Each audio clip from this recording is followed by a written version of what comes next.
Good morning and welcome to our Project Re3 online worship gathering. If this is your first time tuning in to Project Re3, I want to welcome you. We are a missional community located in Kernersville, North Carolina, and you can find out more about us on our website. You can check us out at www.projectre3.org. You can also check us out on social media via Facebook, Instagram, Twitter, YouTube, pretty much everywhere. So thank you so much for visiting us this morning. Now, to everyone else that is part of our Re3 community, welcome back. We've got a very exciting worship service planned for you today. I am thankful you guys are tuning in. As always, just keep checking on the emails. We do send out that Re3 newsletter once a week with all the happenings, and sometimes we try to highlight some major stuff and some stuff that's just happening kind of spur of the moment, such as last weekend. We were invited to be part of a weekend-long food gathering for Guilford County Schools, and we were able to collect, just a bunch of food to be able to pass along and to give them. And so thank you so much for everyone that took part in that and stopped by the church office and dropped off that food. And so anytime we can find ways to partner within our community, we're going to do it. And like I said, sometimes maybe long range, sometimes it may be just kind of short and spur of the moment. But as always, you guys jump right in and help out. So thank you so much for that. Other than that, I'm ready to worship. I hope you are too. And I'm going to turn it over to Daniel and the band. Hey, good morning, everybody. Hope you're doing well. Happy Sunday. We'll get into a new song called Unstoppable God.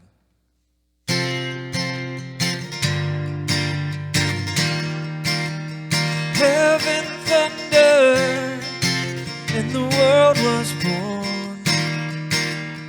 Life begins and ends in the dust you form. Faith commanded, the mountains move. Fear is losing ground to our hope in you. Unstoppable God, let your glory go on and on. Impossible things in your name, they shall be done. Freedom conquered, all our chains undone. Sin defeated, Jesus has overcome. Mercy triumphed when the third day dawned. Darkness was denied when the storm was gone. Unstoppable God, let your glory go on and on. Impossible things in your name, they shall be done. Unstoppable God, let your glory go on and on. Impossible things in your name, they shall be done.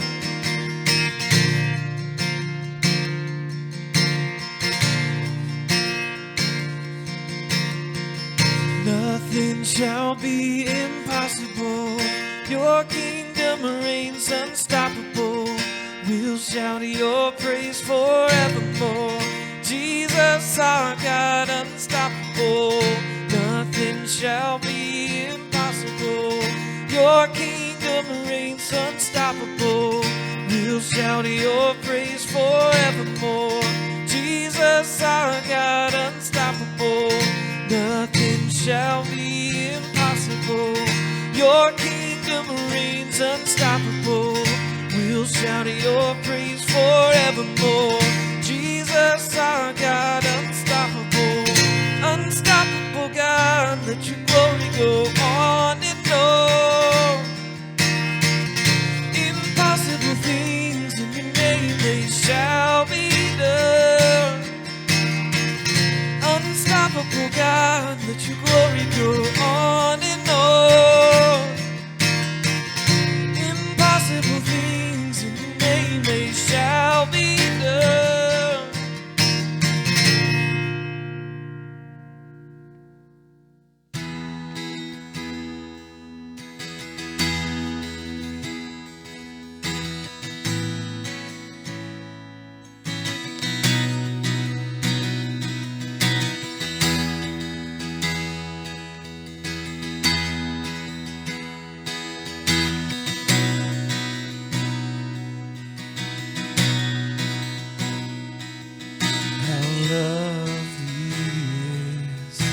dwelling place, O Lord Almighty.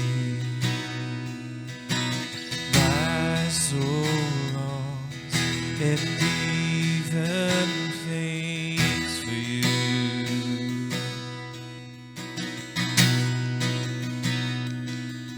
For here my heart is satisfied within your presence. I sleep beneath the shadow of your wings.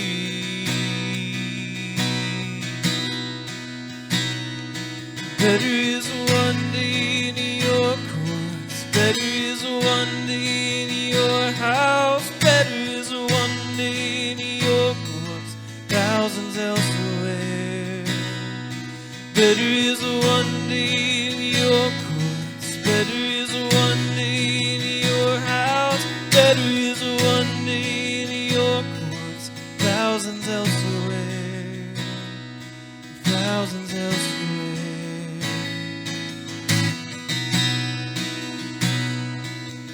One thing I ask, and I would seek to see your beauty, to find you in the place your glory dwells.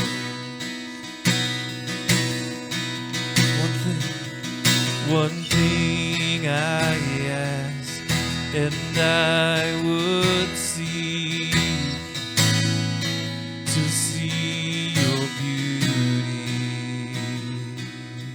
to find you in the place your glory dwells.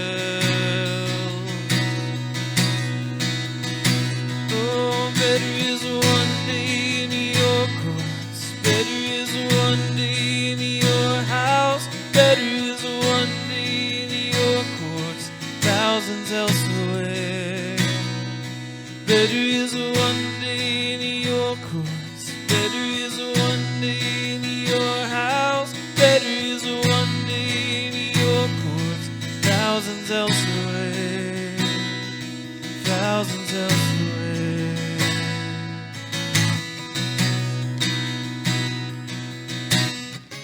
My heart and flesh cry out for you, the living God. Your spirit's water to my soul. I've tasted and I've seen. Come once again to me. I will draw near to you. I will draw near to you.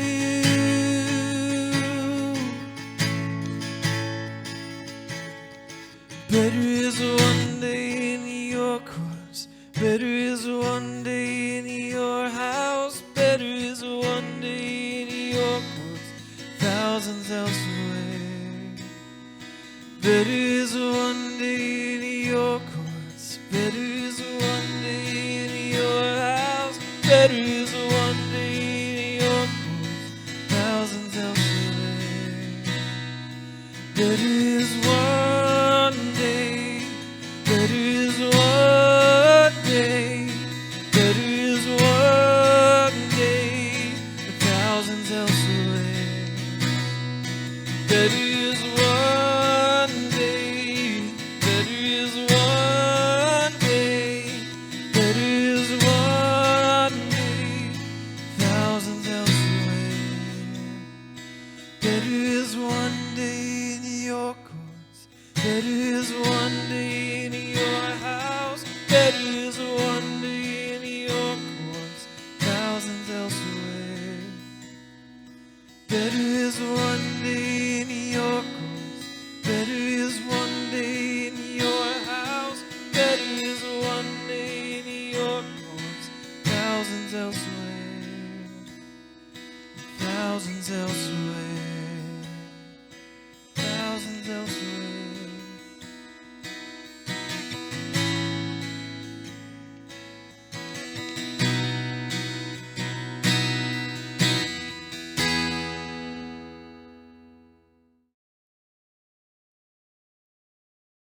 All right, so we're back this morning with our final week of Reset. And as we've been discussing over the past several weeks, is really getting this idea of looking throughout the story of Joseph, that this was a guy who had reset after reset happen in his life. And if you read the story of Joseph, he handled it better than I think anyone else could have.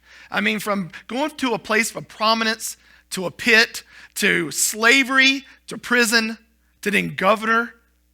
Man, I mean, that guy had his whole life up and down, and he just handled it with such just poise and character. And so it got me thinking, like, what was it about him? What was it about Joseph's life? What was it about who he was as a person, as a man, that he was able to handle these things in his life so well? And so we've been kind of unpacking his life over the last several weeks, and we've touched on some things. We touched on the fact that when you look at the story of Joseph, this guy was grateful. And he wasn't grateful just based on the things that had happened in his past. He wasn't just grateful for the moment. He was grateful because he put his gratefulness and thankfulness in the future. Because he knew that no matter where he would go and what he would be involved in, God was going to be with him. And he was.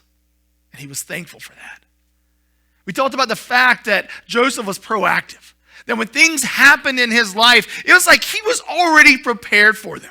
It was like he wasn't reactive. It wasn't like he was scrambling. It wasn't like he just kind of froze.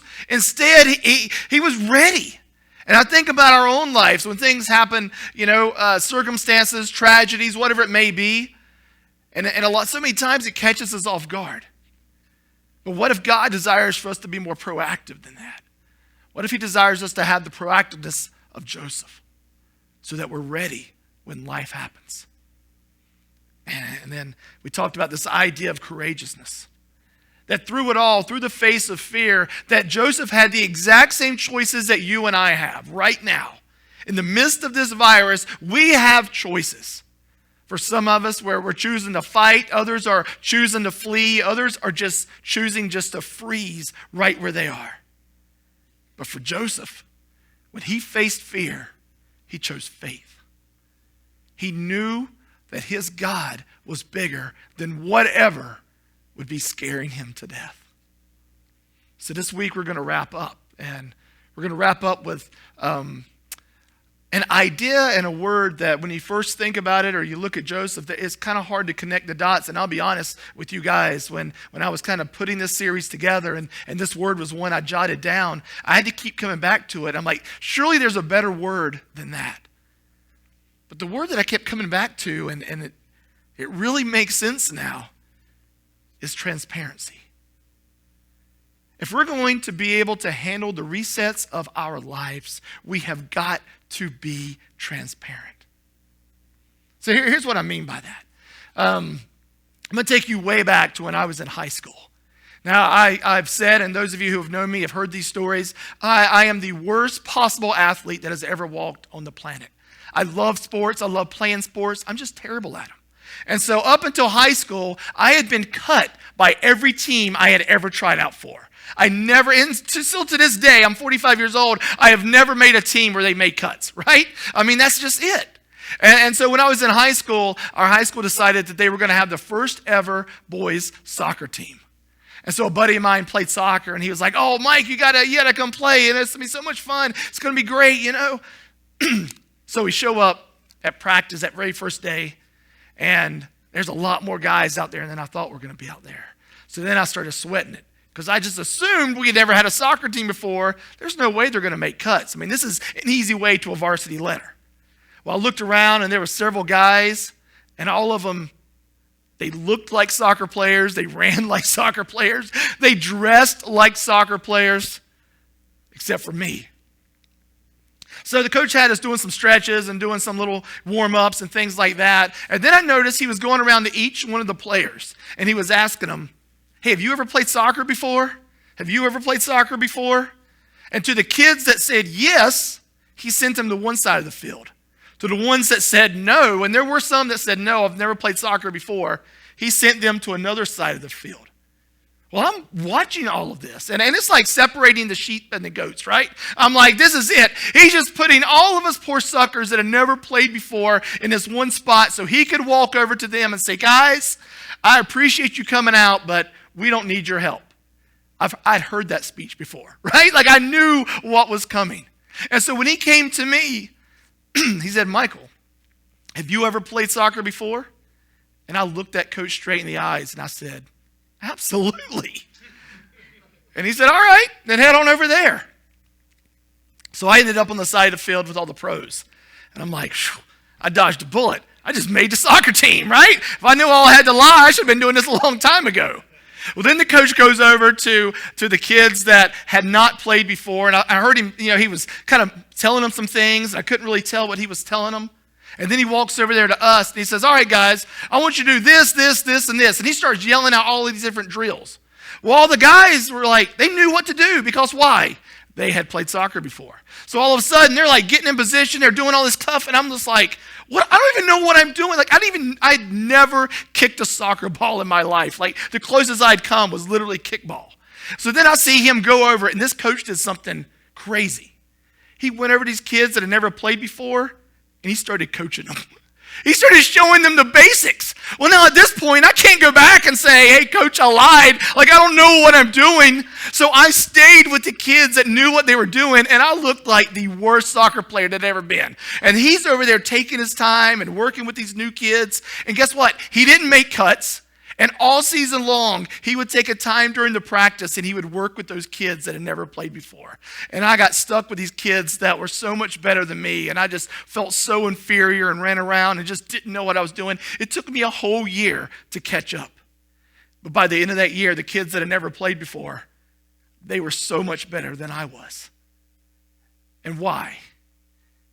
Because I was posing. I was a poser. Right? I wasn't being transparent. I didn't go before my coach and say, hey, look, I don't know what I'm doing. I'm just out here. I need some help. Instead, I posed. I tried to make him believe that I was somebody that I wasn't. And we've all been there, right? I mean, in middle school we posed, and in high school we posed. In college, let's just be honest, isn't that the reason we have sororities and fraternities?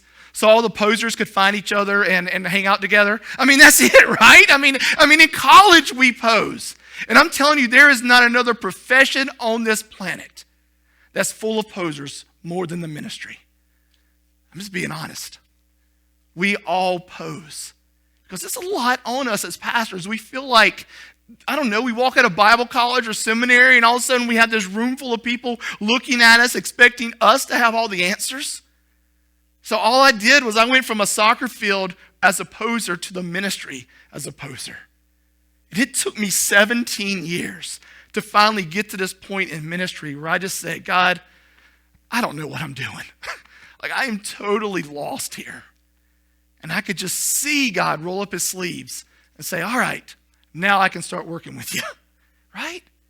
Because I spent my whole life just posing, trying to be somebody that I wasn't, trying to act like I was someone that I wasn't, instead of just being transparent, instead of just letting people know, look, this is who I am. These are my warts. This is my bruises. This is my little idiosyncrasies. This is who I am. But I tried to hide all of that. And if we're really honest, don't we all try to hide something still? It started in the Bible. You go back to the very first book, the book of Genesis. You go back to the creation of Adam and Eve. God created them. The world was perfect. Then Adam and Eve were deceived and they ate of some fruit they weren't supposed to eat of, from a tree they weren't supposed to be near. So then God comes looking for them. And what do? They hide. So God's calling for them, Adam, Eve, where are you? And they finally come out. And he says, why were you hiding from me? And they said, well, we didn't want you to see us because we were naked. And he said, who told you that? How did you know? In that moment, they were posing. And it's never left our earth since. We pose, we hide. We hide from God and we hide from others. But here's the thing about transparency. Transparency means that you own your story. That you just don't go through life pretending to be someone that you're not, spinning these tales that you're smarter than you are, or dumber than you are, richer than you are, poorer than you are, or better or worse than you are. Because it can go both ways. Transparency means that you actually own the story that God has given you to write. Isn't that what we want? As much as it scares us, don't we want people to know who we truly are? To be so transparent that we can walk through life without having to feel so exhausted from trying to be someone that God never created us to be. But here's the thing. We cannot be transparent to those around us. We can't be transparent to our spouse. We can't be transparent to our kids. We can't be transparent to our friends. We can't be transparent to anyone in our lives until we're transparent to God. Until we're willing to go to God and say, God, you know me better than anybody. This is who I am. This may not be what exactly you made. This is what I've made of my life. But God, just take it. But the moment we can start being transparent with our Creator, we can begin to be transparent with one another. So before we go any further, I'm going to ask right now, if you would, to pray for me as I pray for you. Heavenly Father, we just thank you right now for the transparency that you accept. For the fact that we don't have to hide. That you've seen us at our best, you've seen us at our worst, and you love us anyway. God, I pray that right now, man, you just challenge us. Speak to us in a way that we understand the areas of our lives that we're hiding. Help us to truly reveal ourselves to you the way that you already see us. Help us to begin to reveal ourselves to others the way that you already see us. Lord, this morning I pray for transparency. And it's in your holy name we pray. Amen. You see, Joseph, I think, had to be transparent in his life. It wasn't enough just to be grateful. It wasn't enough just to be proactive. It wasn't enough just to be courageous. He had to be transparent because his life was constantly changing. Do you know how exhausting his life would have been with all of those ups and downs and all of those changes in his life if he was constantly trying to morph and be that chameleon and kind of blend in with all of those different areas? But he wasn't. Instead, what we find is this young boy that grew into this man that was able to literally save and change a whole generation of people there in Egypt because he was transparent his entire life. So as I was looking at transparency and I was looking at throughout the life of Joseph there in Genesis, there's 4 things that I noticed about him that I think you and I need to do a little bit better job of. First thing that I noticed is that Joseph owned the hand he was dealt. And I think if we want to be transparent, that's the first thing we have to do, is we have to own the hand that we are dealt. And the first thing we have to do to realize that is that we're not all created equally. We just aren't. We're created equally in God's eyes. He loves every single one of us the exact same. But if you look on this planet, because this planet is broken, we are not all born with a fair share. You can't tell me that someone who's born into a trust fund and a mansion and has everybody taking care of them has the same opportunity as a child born on the streets in Mexico or Kenya. It just doesn't happen. But we have to own that about ourselves, that we have to own the hand that we've been dealt. Transparency begins when we can look around and say, all right, this is where I'm at right now. This is the hand that I've been dealt. Let me start there and start moving forward. Instead of looking at somebody else's life and wanting to mimic that and copy that, instead of looking at someone else's success or someone else's marriage or someone else's relationship with their kids or someone else's kids or jobs or whatever it may be, so many times of our lives, we want to steal that for ourselves. We want that to be the picture that we paint. You can't look on Instagram or Facebook for 5 seconds without seeing a highly edited version of all of our friends and families' lives. And we forget that that's not what their lives are like. Because that social media projects what we want our lives to be. It projects what we want people to think our lives are like. There's no transparency there. Because we haven't accepted the hand that we've been dealt. We haven't accepted the fact that we can just say, God, this is where you have me. This is my strengths. This is my weaknesses. This is my sphere of influence. This is what I can do. The moment that we can say, all right, I accept this, that's the moment that we can become comfortable with that hand that we've been dealt. We can become comfortable with that life and where we're at in life. No matter what your job or your bank account or how many friends or Facebook likes you have, it doesn't matter. Because we are owning our story. We're owning the hand that we have been dealt. The second thing that I noticed that he did, Joseph owned his wounds. And we have to own our wounds. If we truly want to be transparent, we have to own the hurt that we have. We all have a story. We have all been hurt. We all have things in our lives that when we flash back, when we think about, almost like PTSD, we don't want to think about those things. But I believe this. Inside of every 40-year-old adult is a 10-year-old child that is hiding behind the sofa of your soul.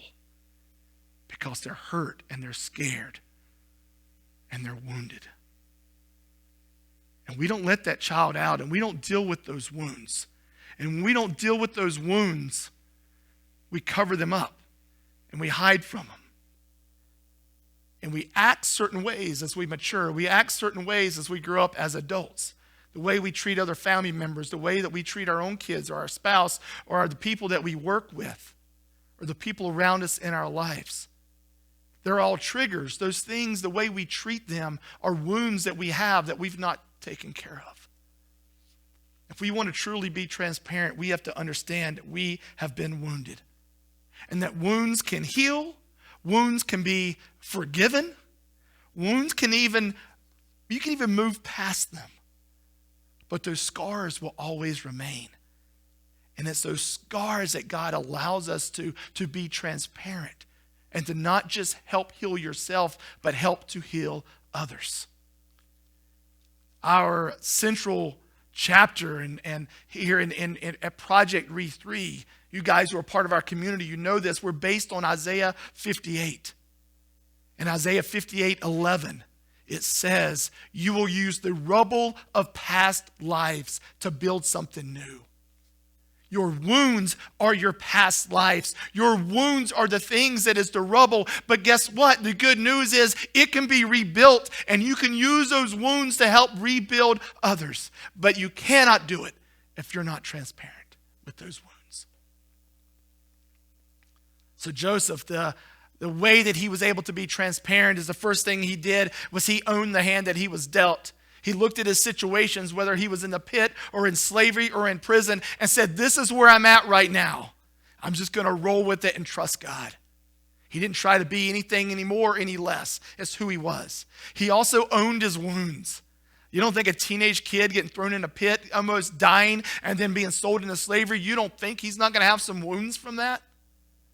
But because he was transparent with his wounds, because he was able to work through those wounds, when he was eventually reunited with his family, he was able to offer them forgiveness and love. Because he knows that's what was given to him by God. The third thing that I recognized about Joseph was he owned his dark side. And if we're really honest, we need to own our dark side too. And what I mean by that is this.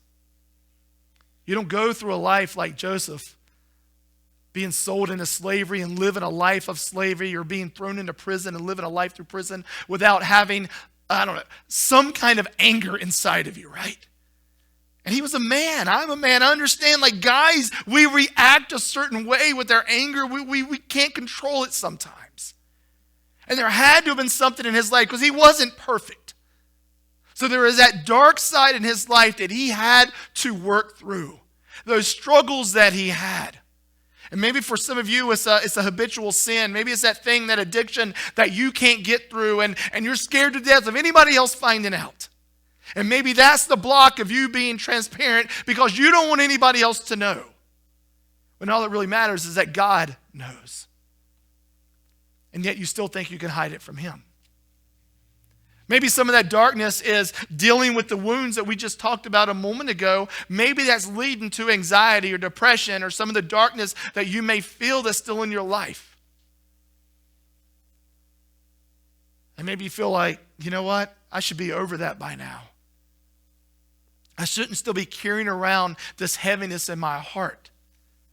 But if you've never worked through it, if you've never sat down with someone, maybe even over a period of time, and shared that part of your story and allowed God in so that he could heal you, that part of your life is always going to remain in the shadows. And one of the best things I ever did was many years ago, I started going to counseling. I mean, I couldn't just sit in my offices and at whatever churches I was at and counsel the people who could come in and sit with me when I had all this stuff in my life. And so, yeah, I go see a counselor. I just had a phone counseling appointment a couple weeks ago, right? Because I need that. We all need that. That if we're going to be transparent, we have to work through our stuff. We have to shine light on the darkness in the corners of our lives if we're really going to be transparent. So Joseph, just like us, we need to own the hand that we've been dealt. We need to own our wounds. We need to own our dark side. And the last thing he did was this. And what we need to do during this situation of COVID, we need to own our commitments. We need to own our commitments. And what I mean by that is this. Throughout Joseph's life, he had a choice. And one of the choices was he could do for him or he could do for God. And over and over and over, you see again, he just recommits and commits and commits his life to God. If I'm going to be a slave, I'm going to be the most glorious slave I can be for God. Man, if I'm going to be in prison, I'm going to be the greatest prisoner that's ever lived for God. And then when he was elevated to governor, when he had a chance with his family literally kneeling down in front of him, to squash them, to ban them, to heap all of the coals of his life onto them, he kept his commitment, which was, God, I'm going to be the best son and brother that I can possibly be for you. And I think about commitments that we've made. If you're watching this or listening to this right now and you're a believer, you've made a commitment. You've committed your life to Christ. How's that going? How is your life in your commitments held up during these last 8 weeks of COVID? Because I'm telling you what, if these last 8 weeks have not changed you in some way for the better, then you've wasted these last 8 weeks. You've wasted your commitment to God. If you're not closer now to your family because you're spending more time with them, if you're not, managing your money better because you're not going out and blowing it on things that you shouldn't be, if you're not spending as much time at work because you're not able to work as much, so you actually get to be around more and be present, if those things aren't better in your life, that's on you. God has given us a chance for a reset. He's given us a chance to reset our marriages, to reset our relationship with our kids, with our parents, to reset our jobs, to reset our careers, to reset our finances, to reset our relationship with Him. As a pastor, I thank God that churches are able to reset. Because way too long, churches have held on to things that they didn't need to hang on to. And I think we're realizing after 8 weeks that we can actually live without some of these things. And maybe the way that we've always done ministry doesn't have to be the way that we do it in the future. That we made a commitment to God, not our past. What commitments have you made that you're falling short of? You have to own them. If you're not a believer, if you stumbled upon this video or this podcast, is it now the time to make that commitment? Because if nothing else, COVID should have shown you that you don't have the power that you thought you had. You don't have the control that you thought you had. You can't control your health as much as you thought you could. You can't control your finances or your job as much as you thought you could. You can't control your schooling. We can't even control really all of our freedom that we thought we could. But we can make a commitment to the one that can. To the God that can give you health. The God that can watch over you no matter what your bank account or your job says. The God that can be there to bring you peace when your life is riddled with depression and anxiety and worry and fear. Is it now the time to make a commitment to him? So no matter where you're at this morning, no matter what your life looks like or feels like, there has never been a better time for a fresh start than right now. Now is the time to reset everything. And my prayer for me, my prayer for you, is to follow the example of Joseph. And through our thankfulness, our gratefulness, through our proactiveness, our courageousness, and our transparency, that God will reset our lives to be the men and women that he has created us and called us to be. That is my prayer for every one of us. Thank you.